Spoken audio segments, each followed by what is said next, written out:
Hello dear friends, स्वागत है आपका अपने यूट्यूब चैनल एचडी एजुकेशन पे।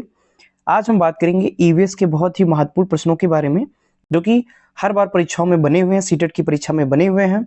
और ईवीएस के जो यह प्रश्न है, ये बहुत ही इंपॉर्टेंट प्रश्न है, जो कि आने वाली परीक्षा में पूछे जा सकते हैं। और बिल्कुल ऐसे ही हूबहू क्वेश्चन हमारी पिछली परीक्षाएं जो हुई हैं उसमें बने भी हैं यहाँ से। तो ये बहुत ही इंपॉर्टेंट क्लास होने वाली है, तो आप जरा से भी क्लास स्किप मत कीजिएगा और शुरुआत से लेकर के अगर अंत तक बने रहेंगे तो पक्का आपको यहाँ से लाभ होने वाला है और आप अच्छे से अच्छे अंक प्राप्त कर सकते हैं। तो चलिए शुरू करते हैं ईवीएस की इस महत्वपूर्ण प्रश्नों की श्रृंखला की इस क्लास से, जो कि सीटेट के लिए बहुत ही महत्वपूर्ण होने वाली है। तो चलिए शुरू करते हैं हम अपने पहले क्वेश्चन के साथ।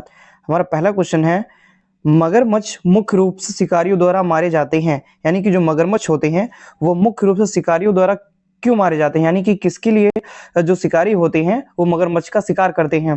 पहला ऑप्शन है सींगों के लिए, दूसरा ऑप्शन है त्वचा के लिए, थर्ड ऑप्शन है दांतों के लिए, फोर्थ यानी कि डी ऑप्शन है खुशबू के लिए। तो इस प्रश्न का सही जवाब हो जाएगा ऑप्शन नंबर सेकंड, यानी त्वचा के लिए।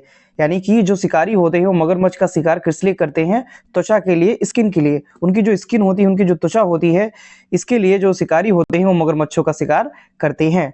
अगले क्वेश्चन पे हम चलेंगे। अगला क्वेश्चन है, बोरा जो कि एक चिपचिपे चावल की एक किस्म है, यानी कि चिपचिपे चावल की एक प्रजाति है जिसका नाम है बोरा। यह एक सामान्य किस्म है, यह मुख्य रूप से पाया जाता है। यानी कि बोरा जो चिपचिपे चावल की एक प्रजाति है, यह कहाँ पाई जाती है? फर्स्ट ऑप्शन है असम में, बी ऑप्शन है बिहार में, सी ऑप्शन है उड़ीसा में, डी ऑप्शन है तमिलनाडु में। तो इस प्रश्न का सही जवाब हो जाएगा ऑप्शन नंबर ए, यानी कि ऑप्शन नंबर फर्स्ट असम में। तो असम में, यानी कि असम में जो बोरा है जो कि चिपचिपे चावल की एक सामान्य किस्म है, सामान्य प्रजाति है, यह असम में पाई जाती है। अगले क्वेश्चन पे हम चलते हैं। अगला क्वेश्चन है, सर्दियों में दादी अक्सर निम्नलिखित के घोल से त्वचा को रूखेपन से बचाने के लिए उपयोग करती हैं। यानी कि हम सर्दियों में अपनी त्वचा को रूखेपन से बचाने के लिए, इस रूखेपन से बचाने के लिए निम्नलिखित में से किसका प्रयोग करते हैं? और जो हमारी दादी होती थी या नानी होती थी, वह इनमें से इन सभी का प्रयोग करके ही एक ऐसे घोल का निर्माण करती थी जिससे हम जो हमारी त्वचा है वो रूखेपन से बच सके। तो उनमें किन किन वस्तुओं का इस्तेमाल किया जाता था? फर्स्ट ऑप्शन है गुलाब जल और आसुत जल का, सेकंड ऑप्शन है गुलाब जल, ग्लिसरीन और नींबू रस का, थर्ड ऑप्शन है नींबू का रस और दूध का, और फोर्थ ऑप्शन है गुलाब जल और सिरका का। तो इस प्रश्न का सही जवाब हो जाएगा ऑप्शन नंबर बी, यानी कि गुलाब जल, ग्लिसरीन और नींबू का रस, इनको मिला करके एक घोल तैयार किया जाता है। ठीक है, और यह जो घोल होता है ये हमारी त्वचा को रूखेपन से बचाने के लिए मदद करता है। तो इस प्रश्न का सही जवाब हो जाएगा option number B. Next question पे चलते हैं। अगला क्वेश्चन है, ट्रेन टिकट पर पीएनआर दर्शाता है। यानी कि जो पीएनआर होता है ट्रेन के टिकट पे, यह क्या दर्शाता है? फर्स्ट ऑप्शन है यात्री संख्या रिकॉर्ड, सेकंड ऑप्शन है यात्री का नाम रिकॉर्ड, थर्ड ऑप्शन है व्यक्तिगत नाम रिकॉर्ड, फोर्थ ऑप्शन है व्यक्तिगत नंबर रिकॉर्ड। तो इस प्रश्न का सही जवाब हो जाएगा ऑप्शन नंबर बी, यात्री का नाम रिकॉर्ड। यानी कि जो पीएनआर होता है वो यात्री का नाम रिकॉर्ड बताता है। और अगर हम बात करें जो पीएनआर होता है, तो पीएनआर का फुल फॉर्म क्या होता है? तो पीएनआर का फुल फॉर्म होता है पैसेंजर नेम रिकॉर्ड। और यह जो पैसेंजर नेम रिकॉर्ड होता है, यह यात्री का नाम रिकॉर्ड इसे बोला जाता है। और ट्रेन के टिकट पर जो पीएनआर होता है वो यात्री का नाम रिकॉर्ड दर्शाता है। और पीएनआर का मतलब P for passenger, N for name, R for record. तो पैसेंजर नेम रिकॉर्ड इसका फुल फॉर्म हो जाता है। तो इस प्रश्न का सही जवाब हो जाएगा option number B. Next question पे चलते हैं। अगला क्वेश्चन है, मलयालम में माँ की बड़ी बहन को कहा जाता है। यानी कि जो मलयालम भाषा होती है उसमें माँ की जो बड़ी बहन होती है, यानी कि जो मौसी होती है, उसको क्या कहा जाता है? फर्स्ट ऑप्शन है वलियम्मा, सेकंड ऑप्शन है अमूमा, थर्ड ऑप्शन है थम्मा और फोर्थ ऑप्शन है दीदू। तो इस प्रश्न का सही जवाब हो जाएगा ऑप्शन नंबर फर्स्ट, यानी कि वलियम्मा।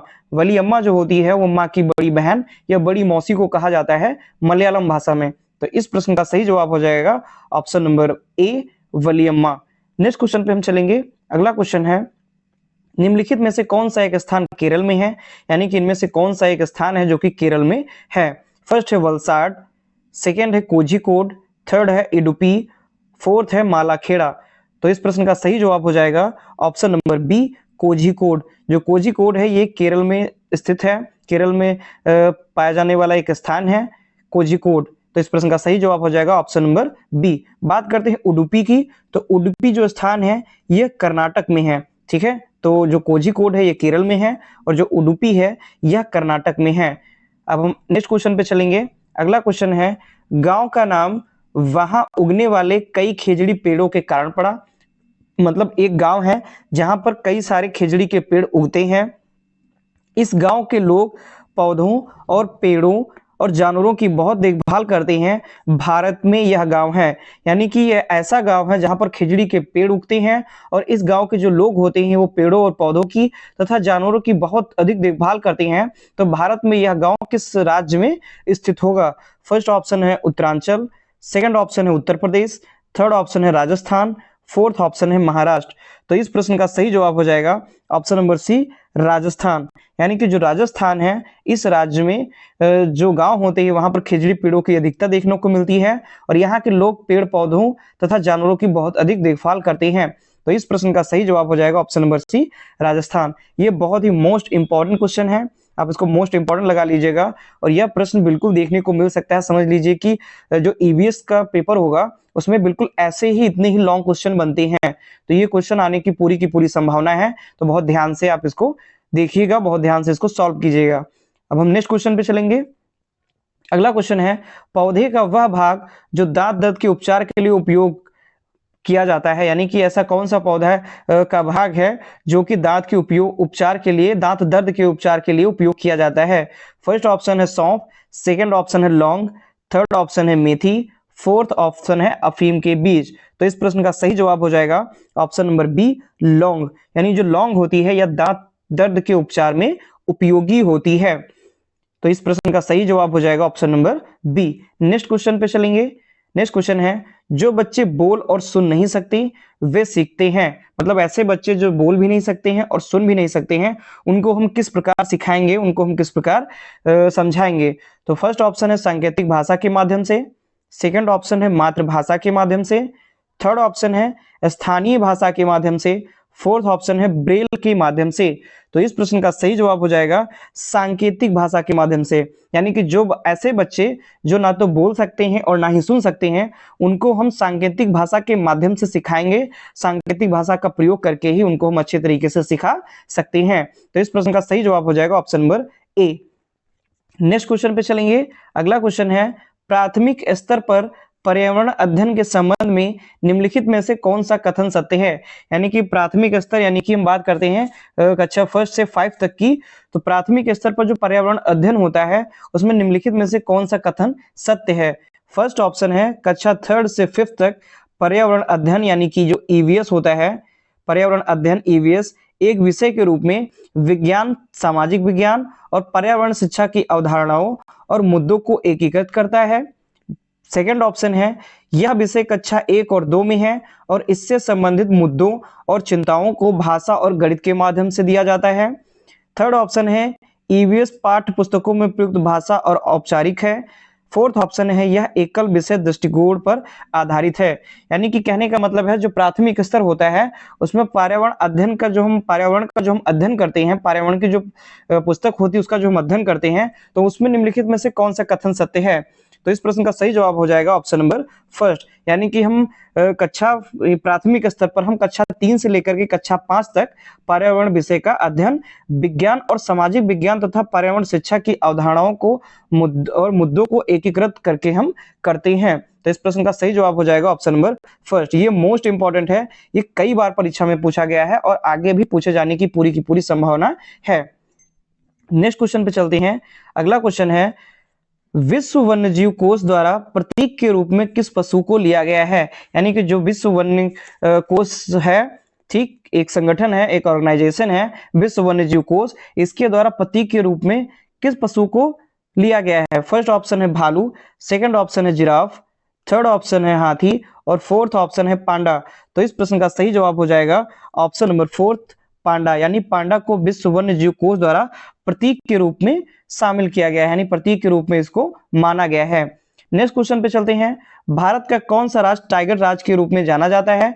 तो फर्स्ट ऑप्शन है उत्तर प्रदेश, सेकंड ऑप्शन है मध्य प्रदेश, थर्ड ऑप्शन है राजस्थान और फोर्थ ऑप्शन है बिहार। तो इस प्रश्न का सही जवाब हो जाएगा मध्य प्रदेश, यानी कि मध्य प्रदेश को टाइगर राज्य या टाइगर स्टेट के नाम से भी जानते हैं। किसको जानते हैं?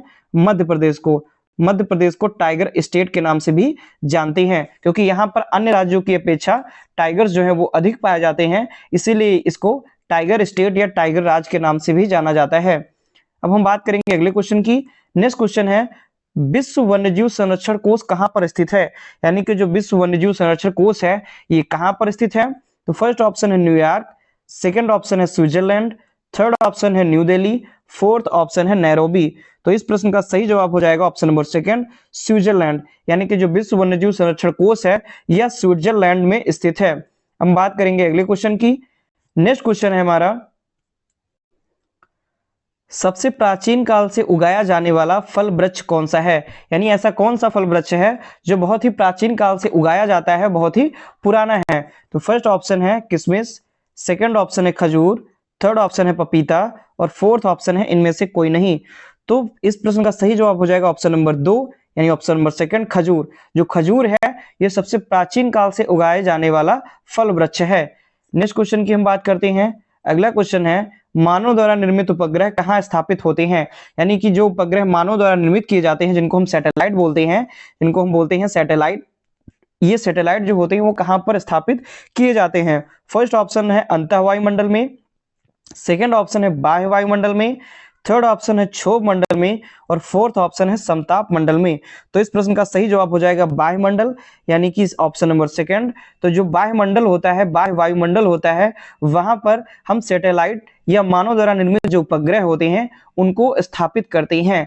तो ये थे आज के हमारे मोस्ट इंपॉर्टेंट ईवीएस के प्रश्न, जो कि बहुत ही इंपॉर्टेंट है और इन प्रश्नों को पूरी की पूरी पूछे जाने की संभावना है और ये क्वेश्चन बन सकते हैं। अगर आप हमारी वीडियो शुरू से लेकर के अंत तक देखते हैं तो आपको डेफिनेटली लाभ होने वाला है और आप ईवीएस में अच्छे अंक प्राप्त करेंगे और सीटेट आप अच्छे अंक के साथ में पास हो जाएंगे। तो अगर आप हमारी ये वीडियो शुरू से लेकर अंत तक देखते हैं तो आपको जरूर लाभ होने वाला है। तो आशा करता हूं आपको हमारी यह वीडियो पसंद आई होगी। अगर वीडियो हमारी पसंद आती है तो प्लीज वीडियो को लाइक करें, अपने दोस्तों के साथ अधिक से अधिक शेयर करें और हमारे चैनल को सब्सक्राइब करें। धन्यवाद।